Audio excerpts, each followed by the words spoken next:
যে আমি গত বছর এক্সিবিশন করেছি, তার আগের বছর এক্সিবিশন করেছি। তো এই যে প্রতিটা একটা এক্সিবিশন থেকে আরেকটা এক্সিবিশনে যাওয়া, সেই ধারাবাহিকতায় আসলে জিনিসটাকে দেখতে হবে। হ্যাঁ, এরকম একটা বিষয় নিয়ে কাজ করব বড় আকারের, এটা অনেক দিন যাবতই মাথায় বিভিন্নভাবে দানা বাঁধছিল। কিন্তু যখন বেঙ্গল প্রস্তাবনা আসলো আর কি বেঙ্গলের তরফ থেকে, যে এখানে একটা এক্সিবিশন হতে পারে, তো বেঙ্গলের এই যে স্পেসটা, এটার যে ভলিউম, এটা নিয়ে আমার একটা ধারণা ছিল, আমি এখানে কাজ করেছি আগে। তো সেই হিসাবেই এই বিষয়টা এখানে, এই বিষয় নিয়ে কাজ করা যায়, এরকম একটা ভলিউমে কাজ করা যায়, এই স্পেসটা নিয়ে কাজ করা যায়, এটা নিয়ে কাজ শুরু করি। তার মানে এটা না যে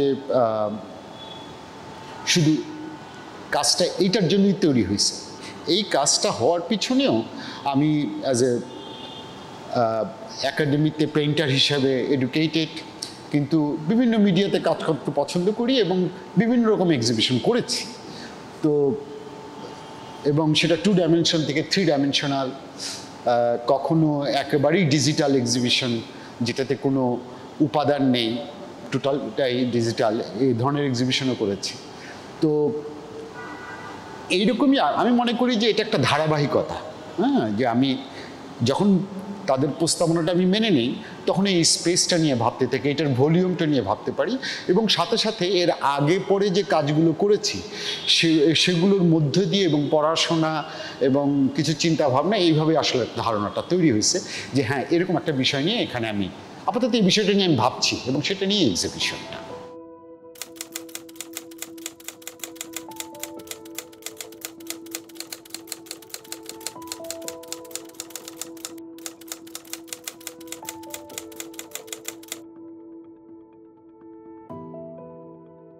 শুরুটা একটা হচ্ছে যে আমি কিছুদিন আগে ব্র্যাকের একটা কমিশন কাজ করেছিলাম, ব্র্যাকের তাদের একটা মিউজিয়ামের জন্য। তো সেটা করতে যাই আমি প্রথমবারের মতো টেরাকোটা নিয়ে কাজ করি। তো টেরাকোটা, এই যে মাটি, এই ম্যাটেরিয়ালটা আমার কাছে একটা নতুন দিগন্ত উন্মোচন করে।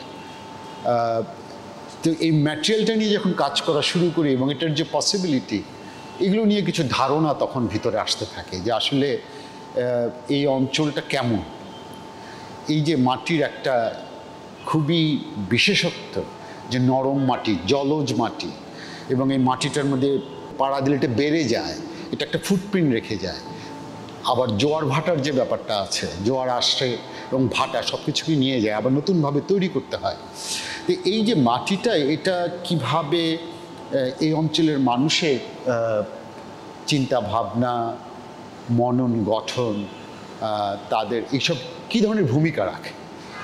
তো এটা নিয়ে আমি বলবো যে হঠাৎ করেই যে চিন্তাটা এসেছে তা না, এর আগেও এই অঞ্চলের যে মিউজিক, তারপর এই অঞ্চলের যে দর্শন বা দার্শনিক চিন্তাভাবনা, সেগুলো নিয়ে এক ধরনের আকর্ষণ ছিল। তো যার ফলে এইভাবে জিনিসটা শুরু হয়। পরবর্তীতে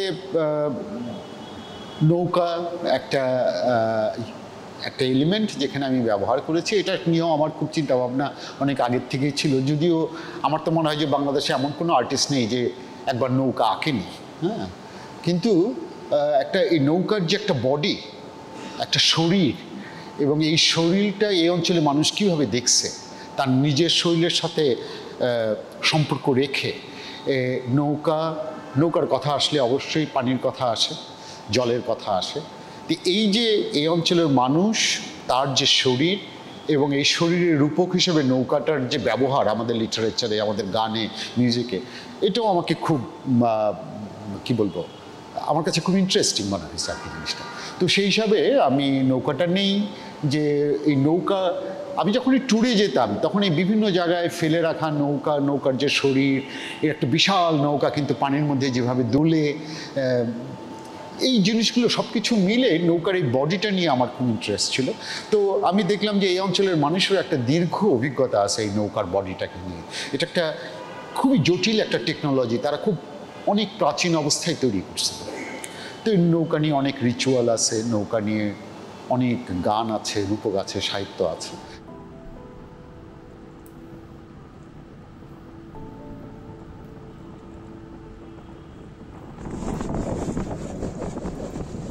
মানুষ যে যে যে উপাদানগুলি যে টেকনোলজিক্যালি ব্যবহার করে তাদের যে মননটা তৈরি হয়েছে বা তাদের মননটা যেভাবে উপাদানগুলিকে ব্যবহার করেছে এর যোগসূত্র নিয়ে একটা আর্টিস্টিক প্রেজেন্টেশন করা যায় কিনা। আমি নিশ্চয়ই বুঝতে পারছি আমি অ্যানথ্রোপোলজিস্ট না, কিংবা আমি ঐতিহাসিকও নয়, কিন্তু অ্যাজ আর্টিস্ট হিসাবে এই ম্যাটেরিয়ালগুলোর এবং এর পিছনে যে আর্টিজান যারা দীর্ঘ বংশ পরম্পরায় এইটার সাথে জড়িত কাজ করছে, এই যে যেমন ধরো টেরাকোটার ব্যাপারটাই বলি, যে আমাদের এখানে মাটি থাকার কারণেই আমাদের এখানে আর কোনো কিছু নেই, যার ফলে আমাদের স্থাপত্য সমস্ত কিছুই এই মাটি পুড়িয়ে, এবং যার ফলে আমাদের এখানকার টেরাকোটাটা ইট এবং ইটের পরে টেরাকোটার এটা একটা বিশেষত্ব লাভ করে।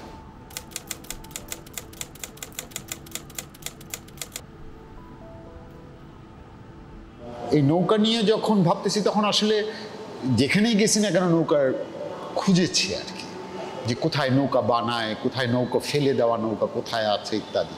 তো সেই হিসাবে নারায়ণগঞ্জ বিভিন্ন সময় বিভিন্ন জায়গায় যাওয়া হয়েছে। সব জায়গায় আমার যদি ফটোগ্রাফিক জার্নিগুলো দেখি তাহলে দেখা যাবে যে বিভিন্ন জায়গায় আমি এগুলোকে কালেক্ট করেছি। তারপর নদীর পাড়, তারপর নৌকা শেড, হ্যাঁ ইত্যাদি। তো সেই হিসাবে ঘুরতে ঘুরতে এদিকে নারায়ণগঞ্জ, বিক্রমপুর, তারপর মুন্সিগঞ্জ, এই এলাকাগুলো, আমার নিজের বাড়িও মানিকগঞ্জ এলাকায়, মানে সাভার এলাকায়। তারপর আমার টেকনাফের দিকে যাওয়া হয়েছিল, হ্যাঁ, কক্সবাজার, টেকনাফ ইত্যাদি। পরে এটা আসলে সুন্দরবনের কাছাকাছি একটা অঞ্চল থেকে এটা কালেক্ট করি। সেখানে যাওয়ার পর আসলে এই শেপটা আমার কাছে, বা ওখানে কিছু ম্যাটেরিয়াল পেয়ে যাই। আসলে রিসাইক্লিং আমার কোনো ইন্টারেস্ট ছিল না, আমি এগুলোকে রিসাইক্লিং করতে চাইনি, বরঞ্চ একটা আর্কোলজিক্যাল পজিশন থেকে। এই নৌকাগুলো সবই ব্যবহৃত নৌকা, তারা দীর্ঘ 30 বছর 40 বছর এগুলোকে ব্যবহার করেছি, স্থানীয় সুন্দরী কাঠের তৈরি নৌকা, এবং সেগুলো ব্যবহারের পর একটা পর্যায়ে ফেলে রাখছিল। তো সেগুলোকে সংগ্রহ করা এবং সেগুলোকে নিয়ে আসার কাজগুলো করা হয়েছে।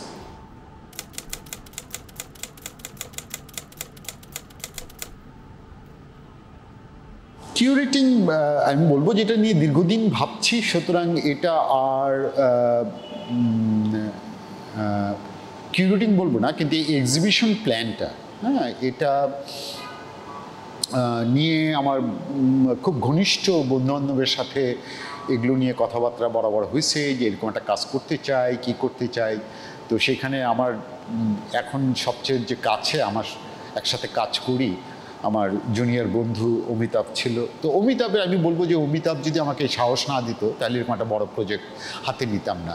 আমি অত্যন্ত কৃতজ্ঞ আর কি তার কাছে, যে ও আসলে পুরো প্রজেক্টটাতে আমার সাথে ছিল।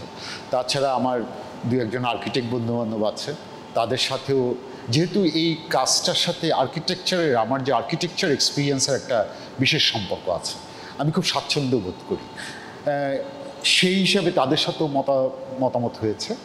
আর এই যে ডিজাইনটা, এটা আসলে এই স্পেসটাকে কীভাবে ব্যবহার করা, এগুলো পুরো স্পেসটাকে একটা কনসেপচুয়াল পজিশনে নেওয়া, সেটা আমি বলবো যে একটা অংশ আমার, আর একটা অংশ বন্ধুবান্ধবের সাথে আলাপ করতে করতে এটা বের হয়ে আসছে যে এইভাবে করা যেতে পারে।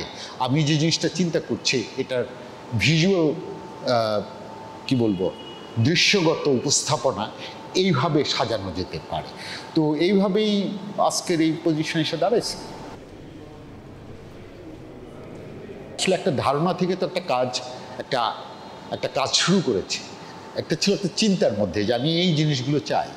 মজার ব্যাপার হচ্ছে যে তারপর যখন ট্রাভেলিং করি ধারণাগুলো পাল্টাতে থাকে, যখন অবজেক্টগুলো দেখি ধারণা আবার পাল্টায়, যখন অবজেক্টগুলো সংগ্রহ করে একটা নির্দিষ্ট মেকানিজমের মধ্যে দিয়ে এগুলোকে আমার স্টুডিওতে নিয়ে আসলাম, তখন দেখলাম যে ধারণা আরও পাল্টে গেল, কেন এটার যে ম্যাটেরিয়ালিটি, প্রপোর্শন, ভলিউম, হ্যাঁ ইত্যাদি। তারপরে এই জিনিসগুলো নিয়ে যখন কাজ শুরু করলাম সেখানেও দেখলাম পাল্টে গেল। তারপরে এই অবজেক্টগুলো যখন দাঁড়িয়ে গেল স্টুডিওতে সেখানে দেখলাম আরেকটা রূপ। তারপরে এই অবজেক্টগুলো নিয়ে যখন আমি গ্যালারিতে আসলাম, গ্যালারিতে তখন আরও অনেক কিছু আছে, তখন একভাবে দেখতেছি পুরো জিনিসটাকে। আর সর্বশেষে এখন যে রূপে আমরা দেখছি, তো এইটা একটা অনবরত প্রসেস। আমি বলবো যে এখন যদি আমাকে কেউ বলে যে আপনার এই ধারণাটা কতটুকু স্ট্রং এই এক্সিবিশনে, আমি বলবো না, ওইটা নিয়ে এখন আর আমি ভাবছি না, আমি বরঞ্চ ভাবছি আমার এক্সিবিশনের যে প্রধানতম এগুলো আমি বলবো যে ধারণার কথা বাদ দেন, আপনি এখানে সেন্সিটিভ হওয়ার বা এটাকে উপভোগ করার অনেকগুলো ম্যাটেরিয়াল আছে। এখানে হাইলাইট আছে, লাইট আছে, শ্যাডো আছে, এখানে অন্ধকার আছে। অন্ধকার মানে হচ্ছে এক ধরনের রূপ, সেটা হচ্ছে ভয়েড, হ্যাঁ, একটা পাত্রের মতো যেটা কিছু ধারণ করে, খালি কিছু জায়গা আছে। এখানে শূন্যতা আছে, এখানে ভরাট আছে, এখানে ভলিউম আছে, এখানে প্রপোর্শন আছে, এখানে একটা গ্যালারি স্পেস আছে যেটা উন্মুক্ত, কেননা এটার দেওয়ালগুলোকে ব্যবহার করা হয়নি। প্রথমবারের মতো আমি একটা এক্সিবিশন করছি যেটা শুধুমাত্র জমিটাকে ব্যবহার করা, যদিও আমি দ্বিমাত্রিক কাজ করে অভ্যস্ত। তো এই যে একটা ত্রিমাত্রিক অবস্থানকে নিয়ে আসার জন্য আমি যে জমিটা ব্যবহার করতেছি, এই জমির মধ্যে স্থায়ী আছে, এটা ভাসমান আছে, এটা খুব হ্যাভি জিনিস কিন্তু দোলে, হ্যাঁ, জমির মধ্যেও বিভিন্ন লেভেলে আছে জিনিসগুলো। তাছাড়া ভিতর আছে, কেননা এই যে অবজেক্টগুলো 3 ডাইমেনশন, এগুলোর ভিতরে ঢোকা যায়, এটার ভিতর আছে, এটার বাহির আছে, এই বাহিরে আবার একটি স্কিন আছে, স্কিনের মধ্যে রাফনেস আছে, এটার মধ্যে গ্লেজিনেস আছে। সো আবার এগুলোর মধ্যে কতগুলো ফর্ম আছে, এই ফর্মটা আসছে, আবার এই ম্যাটেরিয়ালের কিছু গুণাগুণ আছে, এই ফর্মগুলোর মধ্যে কিছু এক্সপ্রেশন আছে, সেগুলোর সাথে আবার আমাদের স্থানিক কিছু জিনিসের একটা যোগসূত্র আছে। এগুলো সবগুলি একটা শরীর হয়ে উঠতে চায়। আবার যেভাবে পড়ে থাকে মনে হয় যে আর্কোলজিক্যাল অবজেক্ট, হ্যাঁ, এগুলোকে যত্ন করে, ভাঙাচোরা জিনিস কিন্তু এগুলোকে যত্ন করে রেখে দেওয়া হয়েছে, সামনে নিয়ে আসা হয়েছে। তো দের ইজ মেনি আসপেক্ট। আমার মনে হয় যে এক্সিবিশনে ঢুকে কেউ যদি এই জিনিসগুলোতে কনসেন্ট্রেট করে, এই জায়গাগুলো বুঝতে চায়, এটার পরিবেশটা, এটার আলো ছায়া, এটার অবজেক্ট, আমি বলবো যে এখানে একা এসে বসে থাকার মতো কেউ যদি ওই সময়টা পায় এবং সে যদি এগুলো, তাহলে অনেকখানি, হ্যাঁ, কী বিষয় নিয়ে কাজ শুরু করেছিলাম সেটা বোধহয় এখন সেকেন্ডারি। এখন এক্সিবিশন ইটসেলফ একটা ব্যাপার, এবং এখানে একটা ডিফারেন্ট এক্সপিরিয়েন্স দেওয়া, ডিফারেন্ট সেন্সুয়ালি মানুষের কাছাকাছি আসা, তার সেন্সকে সজাগ করে তোলা, তার চোখকে একটা ডিফারেন্ট এক্সপিরিয়েন্স দেওয়া, এটাই গুরুত্বপূর্ণ।